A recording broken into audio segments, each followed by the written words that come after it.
Now, today is important in St. Kitts and Nevis for several reasons. The most important one being that we have finally come to the point, after many years, of launching this protocol, which should govern the way in which we respond as a country with multi-stakeholder involvement when it comes to sexual violence and domestic violence. I seem to recall in a previous life being involved in several consultations, one-on-one with Celia Christopher, and then the former director at the time, Mrs. Ingrid Charles Gums, trying to bring this project to fruition. Once the government took office in February of 2015, we again took up the document, and between then and now, we would have had approximately 3 consultations, right, Celia? Roughly. Now, once the cabinet would have had its first look at the document and some changes would have been made following some consultations with some of the stakeholders, including the legal department, we held another consultation again. And all of this was done with the consistent support of PAHO, as well as UNIFEM and UN Women. And to these agencies, we owe a hearty thank you, because we could not have done it without them. Essentially, what we have done by bringing this final protocol to fruition, now that Cabinet has endorsed it, and I should add here that this was the Cabinet's gift to the country for International Women's Day 2018, because the protocol was signed just in advance of that particular important day in the lives of all women and girls in the Federation. Now, what does the protocol do? If I could mention briefly to you, even though later today you will have more of an opportunity to share and expound on what are the expectations, the goals, and the measurable outputs that we expect to have from it.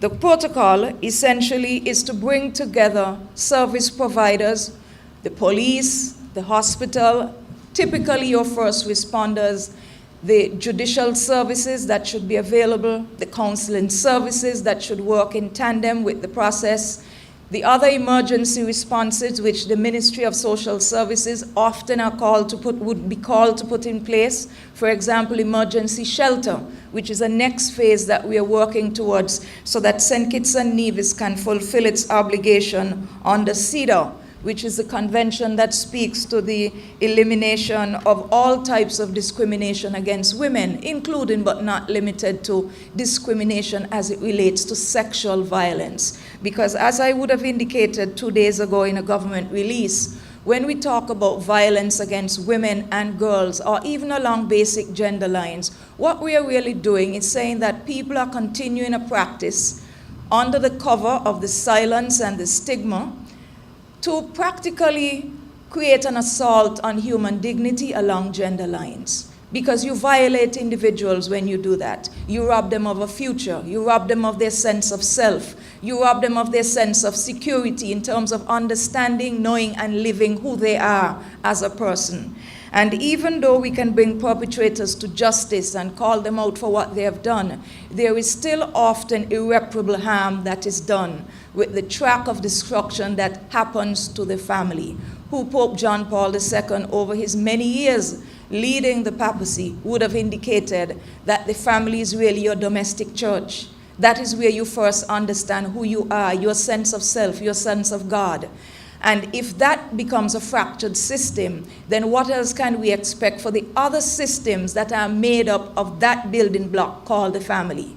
And it creates a bigger burden on communities, churches, NGOs, families, the state, international agencies to try to mend the breaches, seal up the cracks, and pray to God that by the time it is over, you would have brought wholeness, that sense of shalom, to somebody or some family or some community who would have been broken by the process.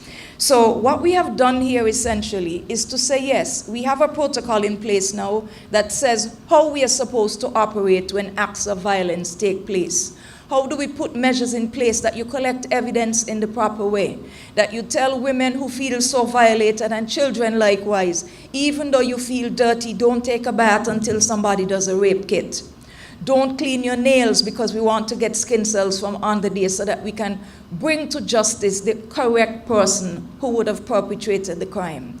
And the correct person coming to justice is critical because a number of people have been incarcerated for things they haven't done. And sometimes it comes from a simple point that you hear a voice that you may recognize or think you recognize. You may have been blindfolded as a witness and a victim. And at the same time, you're saying, yes, I think it's that person. But we have to be darn sure that the person that is incarcerated, that is convicted, is the correct person. Because many times when that doesn't happen, you rob somebody of their life as well. You being a fractured individual who has suffered a crime, turn around and fracture yet another family because you are not sure. And then how do you give back that person the years and the time, as they say in the Bible, that the locust would have stolen? You would have robbed someone of their life. No matter how much money the state can pay in terms of reparation, you would have prevented that individual from seeing their children grow up, from not having the type of life where somebody looks at you down the road and point and say, that's the man who raped the little girl.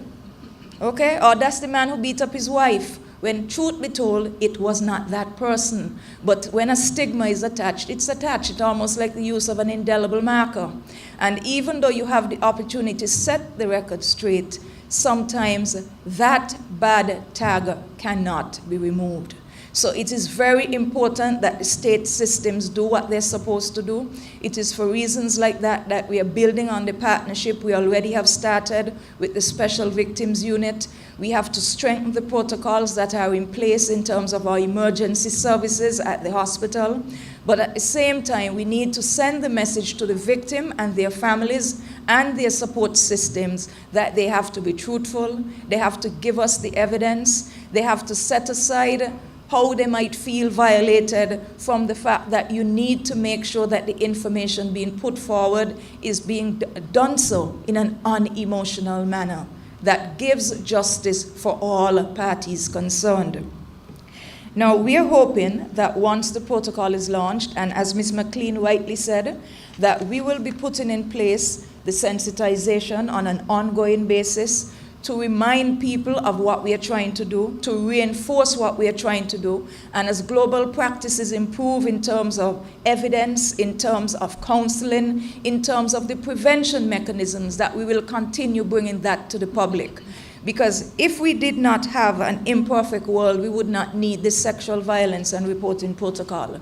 If people respected self and other persons, we wouldn't need it. But the fact is, it is here, it is who we are.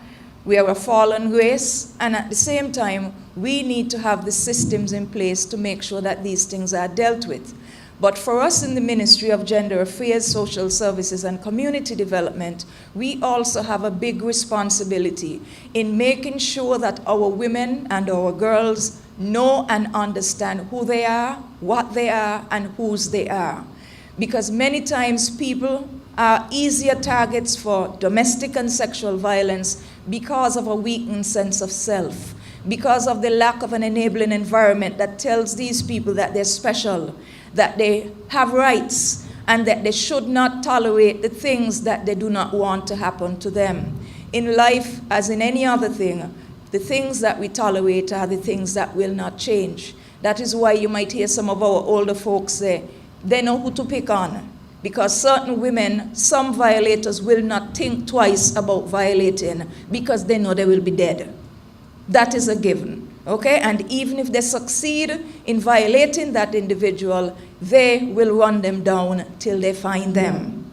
And in cases like that, the wheels of justice will have to treat those types of secondary victims with a set of rules that take into consideration the trauma that would have been visited on those individuals, which led them to take their own form of justice.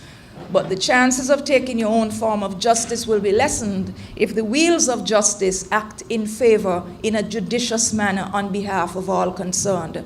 So that is why we are here. That is why we are starting the conversation all over again.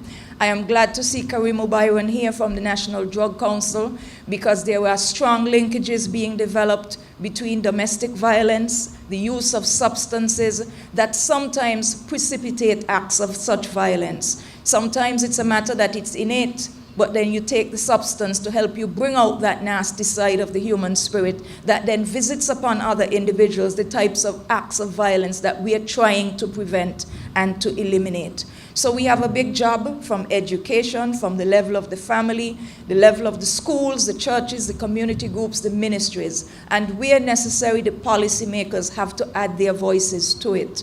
I think some of the time we get desensitized with the messaging as it relates to gender and domestic violence, because sometimes you hear cynical people say, what am they going on with again? Everybody don't know about that. But you still have to reinforce it. Because in the absence of positive role models, in the absence of proper parenting, and when there is an abdication of that proper parenting, stuff like this happens. We also happen to have the misfortune of a gang culture in St. Kitts and Nevis, and we don't know yet because we don't have the stats. We cannot tell anyone that part of their initiation and acceptance in a group might be to go out and rape somebody or beat up some woman. We don't know that. But then we do not want anybody seeking grounds for initiation via the route of violating our women and our girls. Because whether we like it or not, more than 50% of our households are still headed by females, single females.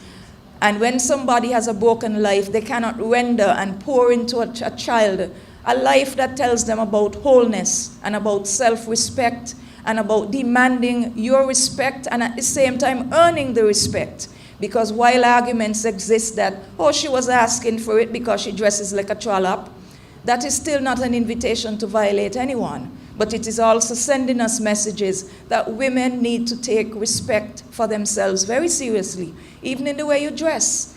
Okay, we've seen countless examples, even on the Frigate Bay Strip. You see 3 and 4 generations of women, from the teenager, the mother who is in her early 30s, the grandmother in her 50s, and the great-grandmother in her late 60s. And all of them dressed like different graduations of prostitutes. And the same men hit on them in the same area of the strip. And then when they hit on you, then what do you say? Well, he shouldn't have said so-and-so to me, but then you invited it to a certain extent by the way you carried yourself. And we have too much of that happening. We have too much of that, unfortunately. Even our own women prostitute our own children, as they call it in St. Lucia, jabelism. Okay, where you need something, so you encourage somebody to come to the house, and you say, look here, you see my daughter over there, she look good, eh? We need a dressing table for the other bedroom there, so you might be able to go out with her, but bring the dressing table for us. That is jabelism. And we have forms of that happening here, where women use their own children to gain an advantage from material possession. And that is not the kind of message we want to send to our young people, because it sets a trail in place which basically says that they should govern their lives based on materialism and using physical assets to get what they want. But the joke is always on us that physical assets are such that they're temporal and temporary. So there will come a time when you have to find another line of work, because when cellulite and old age start taking you over, you can no longer sell yourself. Which is why we need to make sure we pour the kind of things in our people, our children, our girls, our young boys including, that to let them know that they need to be the best version of themselves by what they are exposed to, the benefits, the opportunities, the broadened horizons that are in front of them, so that they can become the kinds of persons that they were meant to become.